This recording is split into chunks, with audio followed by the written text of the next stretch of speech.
यावर्षी अनेक लोकांचे जीव हे उष्माघाताने गेलेले आहेत।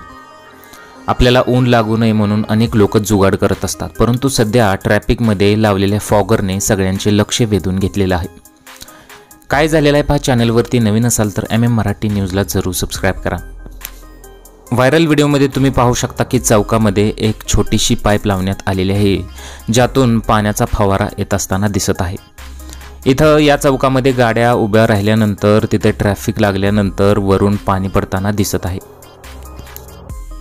उन्हाचा त्रास लोकांना होऊ नये म्हणून यासाठी केलेला हा जुगाड आहे। फॉगर लावण्यात आलेले आहेत, परंतु पाण्याचा किती गैरवापर होत आहे अशा सुद्धा कमेंट्स बऱ्याच लोकांनी केलेले आहेत। जर माणसांनी अशा प्रकारचे जुगाड करण्यापेक्षा जर झाडं लावली तर किती सोपं होईल अशा सुद्धा कमेंट्स बऱ्याच लोकांनी केलेल्या आहेत। सध्या सोशल मीडियावरती या घटनेचा व्हिडिओ प्रचंड प्रमाणात व्हायरल झालेला आहे। अनेक लोकांनी टीका सुद्धा केलेली आहे। तुम्हाला याबद्दल काय वाटतं? तुमच्या प्रतिक्रिया जरूर कळवा।